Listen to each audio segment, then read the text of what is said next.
అమ్మ చామంతి, నువ్వు ఎందుకు గుణాన్ని పెళ్లి చేసుకుంటున్నావో ప్రేమ్ బాబుకి నిజం తెలిసిపోయింది. ఇప్పుడు ఆ శివయ్య దగ్గరికే వెళ్ళాడు. మీ నాన్నగారు ప్రేమ్ బాబుకి మొత్తం నిజం చెప్పేశాడు. ఎట్టి పరిస్థితుల్లోనూ నీ పెళ్లి జరగదు అని చంద్రిక చామంతికి ధైర్యం చెప్తూ ఉంటుంది.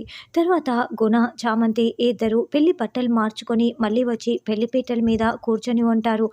ప్రేమ్ చిట్టి చేత త్రిపాఠికి శివయ్యలా మాట్లాడించి త్రిపాఠిని ట్రాప్ చేసి శివయ్య దగ్గరికి పంపించి ఉంటాడు. ప్రేమ్ శివయ్యని కాపాడి మీరు అర్జెంటుగా పెళ్లి మండపం దగ్గరికి వెళ్ళి అని రౌడీలని చితక్కొడుతూ ఉంటాడు.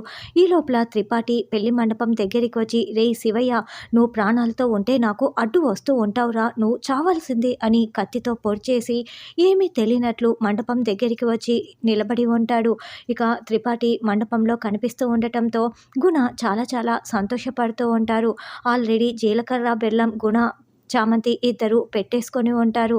ప్రేమ్ బాబు ఇంకాసేపట్లో ఈ గుణ నా మెల్లో తాళి కడతారు.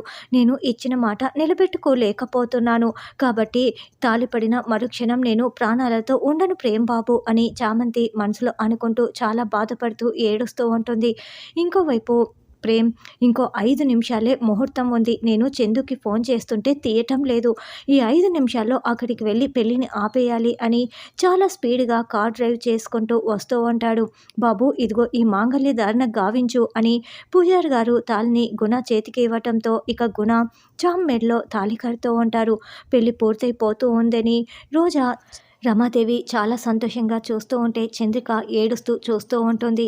చామ్ ఏడుస్తూ తాళి కట్టించుకుంటూ ఉంటుంది. ప్రేమ్ వచ్చేస్తాడా, లేకుంటే చామంతి మందు తాగి విషం తాగి ఏమైనా స్పృహ కోల్పోతుందా అన్నది రానున్న ఎపిసోడ్లో తెలుసుకుందాం.